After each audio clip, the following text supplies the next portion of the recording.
नमस्कार सभी का physics by SL. Beniwal YouTube channel पे हार्दिक स्वागत, हार्दिक अभिनंदन है। हम बीएससी तृतीय वर्ष के इलेक्ट्रॉनिक्स बुक की प्रथम यूनिट पढ़ रहे हैं। इस वीडियो से पूर्व के वीडियो में हम बेसिक कंसेप्ट तथा किरचॉफ के नियमों का विस्तार पूर्वक अध्ययन कर चुके हैं। अगर आपने पूर्व के वीडियो नहीं देखे तो आप मेरे YouTube चैनल पर जाकर ये वीडियो देख सकते हैं। आज का हमारा बिंदु रहेगा परिचालन बिंदु प्रतिबाधा या अंतरित प्रतिबाधा क्या होती है। मैंने इसको एक क्वेश्चन के रूप में आपको समझाया भी है और नोट्स भी मैं आपको प्रोवाइड करवा दूंगा। प्रश्न के रूप में मैं क्या लिखता हूँ, परिचालन बिंदु एवं अंतरित प्रतिबाधाओं को परिभाषित कीजिए तथा किसी परिपथ में प्रत्येक को कैसे ज्ञात करेंगे उदाहरण देते हुए समझाइए। यानी ये कंप्लीट एक क्वेश्चन के रूप में आपका आ गया, यानी आपको पूर्ण रूप से पता चल जाएगा कि परिचालन बिंदु एवं अंतरित प्रतिबाधा क्या होती है। इंग्लिश में इसे डेराइविंग पॉइंट इम्पीडेंस और ट्रांसफर इम्पीडेंस के नाम से जाना जाता है। अब किसी चतुर टर्मिनल जाल यानी 4 टर्मिनल जो नेटवर्क होता है वो उसमें क्या चीज़ होती है, 2 तो निवेशी टर्मिनल होते हैं और 2 ही निर्गत यानी 2 input terminal and 2 output terminals होते हैं किसी भी चतुर टर्मिनल जाल को, या इसको 2 पोर्ट नेटवर्क भी कह सकते हैं। यानी द्विद्वारक जाल यानी जिसमें 2 निवेशी द्वार हों और 2 ही निर्गत द्वार हों, उसको 4 टर्मिनल नेटवर्क कहा जाता है, यानी चतुर टर्मिनल जाल कहा जाता है। ये आपकी परिभाषा भी आ सकती है कि चतुर टर्मिनल जाल क्या होता है। तो आपको ध्यान रखना है कि एक ऐसा जाल जिसमें 2 निवेशी व 2 निर्गत द्वार हों तो उसे चतुर टर्मिनल द्वार के नाम से जाना जाता है, या 2 निवेशी टर्मिनल हो और 2 निर्गत टर्मिनल हो, इस प्रकार के नेटवर्क को क्या कहते हैं, अपने चतुर टर्मिनल जाल कहते हैं।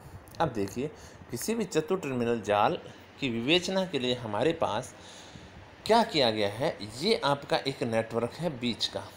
यहाँ कुछ भी लगा हो सकता है, रेजिस्टेंस, आपका capacitor, inductance, transformer, transistor, diode, triode, कुछ भी हो सकता है इसके बीच में, यहाँ कुछ भी लगाया जा सकता है। अब बेसिकली आपका यहाँ पे 2 टर्मिनल कैसे हुआ है, ये एक टर्मिनल यहाँ और एक सेकंड टर्मिनल आपका यहाँ। इसी प्रकार आउटपुट में 2 टर्मिनल ये। इनपुट में मैंने सोर्स को जोड़ दिया तथा आउटपुट में मैंने क्या जोड़ दिया, लोड को जोड़ दिया। यानी सोर्स को जोड़ा इनपुट में और लोड को कहाँ जोड़ा, आउटपुट में। तो यहाँ पर 4 राशियाँ परिपथ के व्यवहार को दिखाएंगे, यानी सर्किट के बिहेवियर को ये 4 जो क्वांटिटी हैं वो रिप्रेजेंट करेंगे। आपकी कौन कौन सी राशियाँ हैं, I1 एंड E1 और I2 एंड E2। तो I1 एंड E1 क्या कहलाते हैं, input current and input voltage. I2 and E2 क्या कहलाते हैं, output current and output voltage कहलाते हैं। ये आपकी समझ में आ गया होगा कि 4 टर्मिनल नेटवर्क क्या होता है, जिसमें 2 इनपुट टर्मिनल होते हैं और 2 आउटपुट टर्मिनल होते हैं, उसे क्या कहते हैं, 4 टर्मिनल नेटवर्क कहते हैं। ओके, अब आगे देखिए, परिचालन बिंदु प्रतिबाधा। परिचालन बिंदु प्रतिबाधा या driving point impedance. Driving point impedance,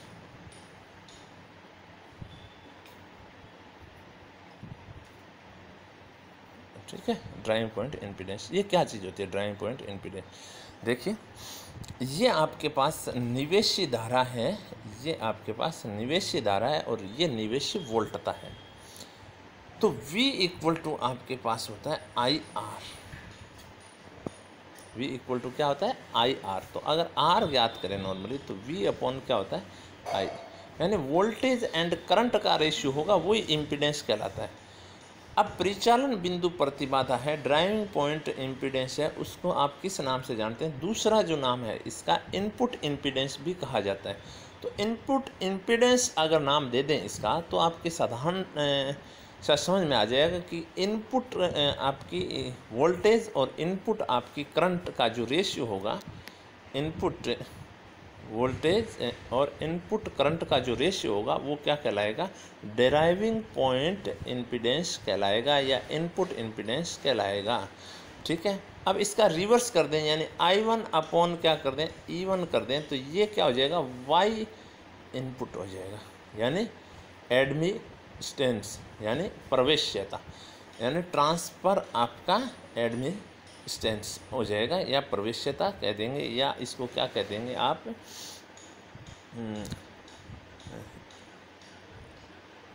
निवेशी प्रवेश्यता। ठीक है, इसका व्युत्क्रम जो होता है वो क्या कहलाता है, आपका प्रवेश्यता कहलाता है। तो ये थी परिचालन बिंदु प्रतिबाधा।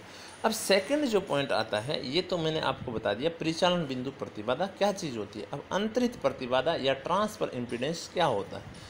अब देखिए ये जो नेटवर्क है, ये बीच का नेटवर्क है, यहाँ हो सकता है एक लूप हो, 2 लूप हो, 3 लूप हो, हमें पता नहीं है कितने लूप हैं, 4 लूप हो सकते हैं, 5 लूप हो सकते हैं, 6 लूप हो सकते हैं, कितने भी लूप हो सकते हैं। हो सकता है किसी अन्य लूप में सोर्स लगा हो, यानी इनपुट के टर्मिनलों के बीच में ना लगकर किसी भी बीच के किसी लूप में सोर्स लगा हो। तो क्या है, किसी भी, तो जेथ लूप में मैं ये मान लेता हूँ, क्या मान लेता हूँ, जेथ जो लूप है उस जेथ लूप में क्या लगा हुआ है, आपका सोर्स लगा हुआ है EJ। जेथ लूप में सोर्स क्या लगा हुआ है, EJ लगा हुआ है। ठीक है, इसी प्रकार जेथ लूप में अगर सोर्स EJ लगा हुआ है, तो केथ लूप में जो धारा बह रही है वो IK बह रही है। कितनी बह रही है, IK, ध्यान से देखना। तथा अन्य जो सोर्स हैं उनको अंतरित प्रतिबाधाओं से प्रतिस्थापित कर दिया गया है, यानी उनकी जो इंटरनल इम्पीडेंस है उनसे रिप्लेस कर दिया गया है, किसको, सोर्स को। तो कई सारे लूप हैं, किसी 4 टर्मिनल नेटवर्क में कई सारे लूप हैं, और किसी एक लूप में जो सोर्स लगा है उसका विद्युत वाहक बल EJ है, तथा किसी अन्य लूप में उस सोर्स के कारण बहने वाली धारा कितने, IK है। तो क्या बनेगी डेफिनेशन, देखिए अंतरित प्रतिबाधा की, इसको किससे रिप्रेजेंट करेंगे, ZT से रिप्रेजेंट करेंगे, ZT यानी ट्रांसफर इम्पीडेंस, क्या, ट्रांसफर इम्पीडेंस। और J2K का मतलब ये है कि J में सोर्स लगा हुआ है, J लूप में सोर्स लगा हुआ है, K लूप में क्या बह रही है, धारा बह रही है। तो EJ यानी Jth लूप में विद्युत वाहक बल या वोल्टता तथा Kth लूप में उसके कारण बहने वाली धारा का जो रेशियो है वो क्या कहलाता है, ट्रांसफर इम्पीडेंस कहलाता है। और इसके रिवर्स को क्या कह देंगे, यानी इसके व्युत्क्रम को क्या कह देंगे, अंतरित प्रवेश्यता कह देंगे। अब देखिए, अगर आपका जो जाल है, जो आपका परिपथ है, नेटवर्क है, वो बायलैटरल इम्पीडेंस से बना हुआ है। बायलैटरल इम्पीडेंस का मतलब द्विपार्श्विक, सॉरी पार्श्विक में गलत लिख दिए, सह के ऊपर और आएगा, द्विपार्श्विक यानी बायलैटरल इम्पीडेंस से रचित हूँ। तो जेड जो ट्रांसफ़र होता है वो जे के इक्वल टू होता है जेड ट्रांसफ़र के जे। बहुत ही अच्छा पॉइंट है ये, बहुत ही अच्छा कंसेप्ट है आपका, ठीक है। अब देखिए, अगर बायलैटरल इम्पीडेंस से निर्मित अगर कोई भी जाल है, तो अब यहाँ पे देखिए, आपने यहाँ पे जेथ लूप में आपने बैटरी लगा रखी है, यहाँ केथ लूप में बैटरी लगा रखी है। तो ये केथ लूप में बहने वाली धारा है और ये जेथ लूप में बहने वाले। इसका मतलब अगर आप पहले लूप में बैटरी लगाएं तो दूसरे लूप में बहने वाली धारा, और दूसरे में लगाएं तो पहले में बहने वाली धारा के मान क्या हो गए, आपके इक्वल हो गए, ठीक है। तो ये चीज़ आपके पास आगे की, अगर द्विपार्श्विक प्रतिबाधाओं से निर्मित जाल है तो ये क्या चीज़ होता है, जेड टी जे के होता है, वो जेड टी के जे के बराबर होता है। अब दोनों चीज़ें आपके एकदम क्लियर हो जानी चाहिए कि अगर आपके किसी भी जाल में सेम लूप में अगर करंट प्रवाहित हो रही है तो वो जो प्रतिबाधा होती है उसे ड्राइविंग पॉइंट इम्पीडेंस कहते हैं। तथा अगर किसी लूप में सोर्स के कारण अन्य लूप में अगर क्या बह रही हो, करंट बह रही है, तो उसका जो रेशियो है वो क्या कहलाता है, ट्रांसफ़र इम्पीडेंस कहलाता है। दोनों ही शर्तों में आपका ये होना चाहिए, अन्य जो सोर्स हैं, अदर जो आपके सोर्सेज हैं, वो उसके इंटरनल इम्पीडेंस से क्या कर देने चाहिए, रिप्लेस कर देने चाहिए, इंटरनल इम्पीडेंस से रिप्लेस कर देने चाहिए। अब किसी भी परिपथ में इसके मान कैसे ज्ञात करेंगे, किसी भी पर, तो आपने क्या किया था, पहले जो लूप इक्वेशन आपके पास आई थी, आपने पहले लूप इक्वेशन को किस प्रकार से हैंडल किया था, किरचॉफ के लूप नियम को आप जब कंसिडर कर रहे थे तो आपके पास एक समीकरण आई थी, E matrix equal to Z matrix multiply by I, यानी करंट मैट्रिक्स। और जेड जो मैट्रिक्स थी वो Z 11, Z 12, Z 13, Z 21, Z 22, Z 23, Z 33, Z 31, Z 32, Z 33 से बनी हुई मैट्रिक्स थी। ये मैं पहले समझा चुका हूँ कि जेड जो है वो क्या चीज़ है, ठीक है, पहले मैं बता चुका हूँ ये जेड जो है वो क्या चीज़ है, ठीक है, अलग अलग, कोई विद्यार्थी इसमें कन्फ्यूज ना। अब दोबारा थोड़ा सा रिपीट कर देता हूँ इस बात को कि जेड 11 है वो प्रथम लूप में क्या है, आपका इम्पीडेंस है, प्रथम लूप में टोटल जो इम्पीडेंस। जेड 12 है उसका मतलब है 1 और 2 के बीच में जो कॉमन है वो इम्पीडेंस कौन सा है। जेड 22 का मतलब केवल 2 में कितने हैं, 2 1 का मतलब 2 और 1 के बीच में, यानी ये दोनों मान क्या होते हैं, बराबर होते हैं। जेड 31 होता है वो 1 3 के बराबर होता है, क्योंकि 1 और 3 के बीच में कॉमन कौन सी है, जेड 3 2 और 3 के बीच में कौन सा कॉमन है, ये चीज़ें आपके पास। अब देखिए इसके संगत जो डिटर्मिनेट है या सारणिक जो है वो डेल जेड से रिप्रेजेंट किया जाता है। अगर मान ज्ञात करेंगे तो डेल जेड इक्वल टू क्या आएगा, ये आपका डिटर्मिनेट आ गया, ठीक है, इसको डिटर्मिनेट कह देंगे अपने सारणिक। अब इसके सेकंड यानी को फैक्टर अगर ज्ञात करें मैट्रिक्स के संगत, तो डेल 11 के संगत क्या होगा, ये आप हटा दीजिए, ये हटा दीजिए, जो बाकी बचेगा यानी ये आपके पास बच गया, तो जेड 22, जेड 23, जेड 32 और जेड 33 आपके पास आएगा। इसी प्रकार डेल अगर आप क्या निकालें, 22 निकाल दें, सॉरी डेल आप 12 निकालें तो आपके पास क्या आएगा, तो ये कॉलम हट जाएगा, ये हट जाएगा, बाकी बच गया उसको लिख दीजिए, ठीक है। ये चीज़ चलती रहती है, यानी जेड 21, जेड 31, जेड 23 और जेड 33 हो जाएगा, ठीक है। इसी प्रकार डेल अगर आप 22 ज्ञात करें, कोई सा भी ज्ञात कर सकते हैं, तो आप डेल 22 अगर ज्ञात करें, 2 ज्ञात करें तो ये हट जाएगा, ये हट जाएगा, बाकी जो बच गया वो जेड 11, जेड 31, जेड 13, जेड 33, ठीक है। इसी प्रकार से ज्ञात हो जाएंगे अलग भी। अब देखिए आरवें लूप, अब यहाँ पे कोई प्रथम लूप होना जरूरी नहीं, कोई भी लूप, आरथ लूप मैंने लिया तो उसके लिए परिचालन बिंदु प्रतिबाधा क्या होगी, ड्राइविंग पॉइंट इम्पीडेंस क्या होता, जेड इन आपका आरथ लूप के लिए लिया है, जेड इन आरथ लूप डेल जेड, यानी ये जो सारणिक थी उसके संगत जो सारणिक थी अपॉन डेल आर, यानी उस आर के संगत को फैक्टर का जो रेशियो होता है वो क्या निकलता है, जेड इनपुट ज्ञात कर लिया जाता है। यानी डायरेक्ट फॉर्मूला आपके पास आ गया इनपुट इम्पीडेंस ज्ञात करने का, ठीक है, ये डायरेक्ट फॉर्मूला आपके पास है।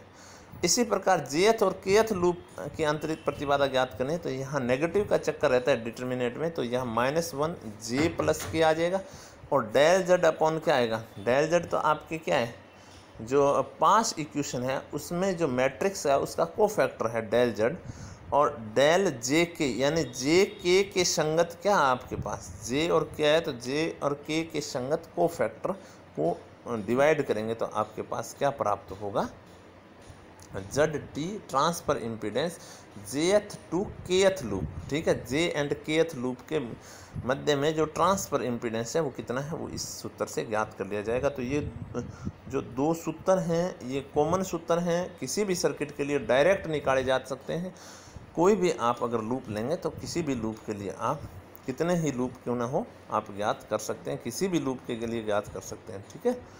अब देखिए, अब यहाँ अगर देखें तो अगर आप डेल इनपुट निकालें और प्रथम के लिए निकालें तो प्रथम के लिए ये क्या आ जाएगा, ये तो आपके पास डेल जेड रहे ही रहेगा और ये आ जाएगा डेल 1 ठीक है। अभी ज्ञात करेंगे एक एग्जाम्पल से तो आपके एकदम क्लियर हो जाएगा कि किस प्रकार से ज्ञात करना है। अब देखिए ये एग्जाम्पल, मैंने एक एग्जाम्पल लिया है, उसमें 2 लूप दिखाएं, कितने लूप दिखाएं, 2 लूप दिखाएं।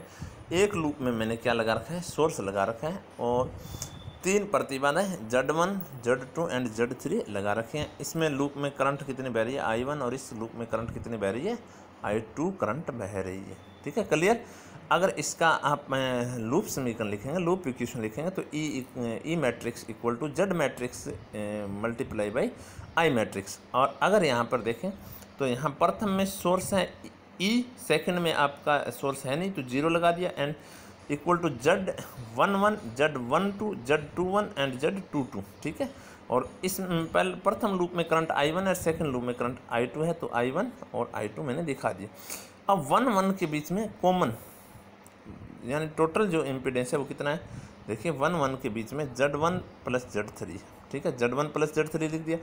अब 2 के में कितना है, Z2 और Z3 है, तो Z2 एंड Z3 ये दोनों पूरे हो गए। अब देखिए यहाँ पर Z12 और Z21 क्या होते हैं, बराबर होते हैं, या दोनों के बीच में कॉमन यानी प्रथम और द्वितीय लूप के बीच में कॉमन जो इम्पीडेंस है वो लिखा जाएगा।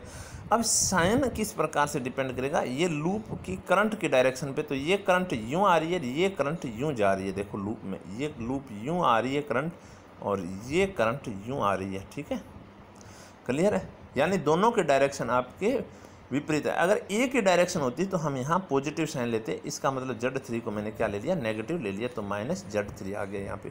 क्लियर है, ये चीज़ आपके, मैं आशा करता हूँ आपके समझ में आ गई होगी। अब परिचालन बिंदु प्रतिबाधा सूत्र को अगर देखें, Z इन देखें तो डेल Z अपॉन क्या आएगा, डेल 1 आएगा, क्योंकि प्रथम में ही सोर्स है, सेकंड में तो सोर्स है ही नहीं। तो देखिए डेल Z का मान अगर यहाँ ज्ञात करें, इसमें डेल Z डिटर्मिनेंट का मान ज्ञात करें, डिटर्मिनेंट ये आएगा आपके पास, और इसको अगर हल करेंगे तो ये चीज़ आपके पास आएगी। और Z11 क्या चीज़ आएगी, Z11 क्या चीज़ आएगी, Z1 प्लस Z3 आए। अब अगर इनको समीकरण में पुट कर दें तो आपके पास रिजल्ट क्या आता है, देखिए रिजल्ट आएगा Z1 multiply by Z2 plus Z1 plus multiply Z3 plus Z2 multiply Z3 by Z1 plus Z3। ये आई आपके ड्राइविंग पॉइंट इम्पीडेंस या फिर इनपुट इम्पीडेंस। क्लियर। अब देखिए सेकंड आप अगर ज्ञात करेंगे तो अंतरित प्रतिबाधा फर्स्ट एंड सेकंड, यहाँ पे दो ही लूप लिए हैं मैंने, ZT1 2, तो क्या फॉर्मूला बनेगा, -1 और I और J के जो मान है वो 1 एंड 2 हैं, तो 1 प्लस 2, तो यहाँ नेगेटिव साइन आपके पास I आएगा, और ये आपके पास क्या है, डेल Z का मान मैंने यहाँ पुट कर दिया, डेल 1 2 का मान मैंने पुट कर दिया, और ये यहाँ से सॉरी माइनस आपका है ये, तो ये माइनस और माइनस प्लस हो जाएगा, तो ये आपके पास क्या आ गया, ट्रांसफ़र इम्पीडेंस का मान आ गया। ठीक है, तो ये था आपके पास आज का पॉइंट क्या है, डेराइविंग पॉइंट इम्पीडेंस एंड किसी भी सर्किट के लिए ट्रांसफ़र इम्पीडेंस क्या चीज़ होती है। बड़ा ही अच्छा कंसेप्ट है किसी भी 4 टर्मिनल नेटवर्क के लिए, डेराइविंग पॉइंट या input impedance and transfer impedance क्या चीज़ होती है। मैं आशा करता हूं कि आप सभी के ये बिंदु अच्छे प्रकार से समझ में आ गया होगा, और ये नोट्स जो है मैं आपको व्हाट्सएप ग्रुप में सेंड कर दूंगा। आराम से इस वीडियो को एक बार समझ में नहीं आता है 2 बार देखिए, 2 बार समझ में नहीं आता है 3 बार देखिए, आ जाएगा समझ में। और मैंने प्रश्न उत्तर रूप में इसको करवाया है, उत्तर भी हो गए होंगे। परिचालन बिंदु अंतरित प्रतिबाधाओं को परिभाषित कर दिया, इनकी डेफिनेशंस मैंने दे दी हैं, और इनको सर्किट में किस प्रकार से ज्ञात करते हैं। तो पहले आप क्या लिखेंगे, 5 इक्वेशन लिखेंगे। 5 इक्वेशन से आप क्या देखेंगे, डिटर्मिनेंट देखेंगे, डिटर्मिनेंट के कोफैक्टर ज्ञात करते हुए आप डायरेक्ट फार्मूला में पुट करेंगे, और लास्ट में मैंने आपको एक 2 लूप का एक नेटवर्क लेकर उसमें आपको इनपुट इम्पीडेंस तथा ट्रांसफर इम्पीडेंस ज्ञात करना सिखा दिया है। आज के लिए इतना ही, थैंक यू वेरी मच।